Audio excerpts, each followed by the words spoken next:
আমরা চলে এসেছি কিচেনে, সমস্ত কেটে কুটে নিয়ে রান্না বসিয়ে দিয়েছি। এই দেখো ডিম ভুজিয়াটা আগে করে রেখেছি ছেলের জন্য, বেশি করে রেখেছি যাতে বেশি বেশি করে খেতে পারে, দুবেলা হয়ে যাবে। আর দেখো ইলিশ মাছের মাথাও ভাজা হয়ে গেছে, চাল কুমড়োর ঘন্ট করবো ইলিশ মাছের মাথা দিয়ে। আর এই দেখো ট্যাংরা মাছ। আর ছেলে তো মাছ খাবে না, মাছ খাবে কিন্তু মাছ দিয়ে ভাত খেতে পারবে না, শুধু শুধু মাছ খাবে। ওর জন্য করবো দেখো পেঁয়াজি আর আলু সেদ্ধ ওর জন্য। আর এই দেখো মাছের সবজি।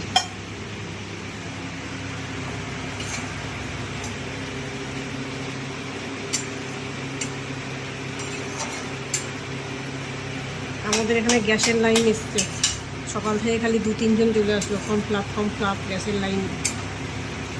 গ্যাসের লাইনের কাজ চলছে আমাদের এখানে, মানে এই রান্নার গ্যাস, পাইপ লাইন দিয়ে রান্নার গ্যাস আসছে।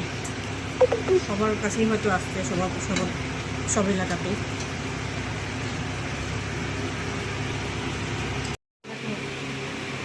এই দেখো এদিকে ডিম ভুজিয়া কমপ্লিট হয়ে গেছে, এদিকে ইলিশ মাছের মাথা দিয়ে চাল কুমড়োর ঘন্ট হয়ে গেছে, এদিকে দেখো পেঁয়াজিগুলোও হয়ে গেছে, লাল লাল করে ভেজে নিয়েছি। গরম গরম পেঁয়াজি থেকে খাবে চলে যাবো।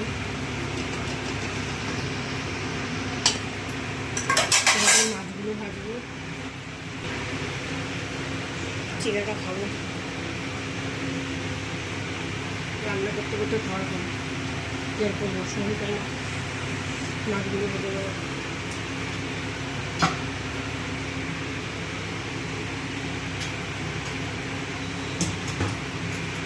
রান্না বান্না কমপ্লিট।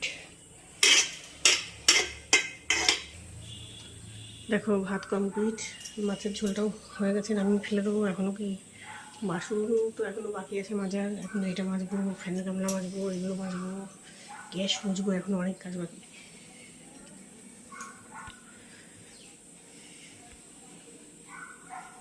তাহলে বন্ধুরা আজকের ব্লগটা এখানে শেষ করছি। সবাই ভালো থেকো, সুস্থ থেকো, নিজেদের খেয়াল রেখো, টাটা।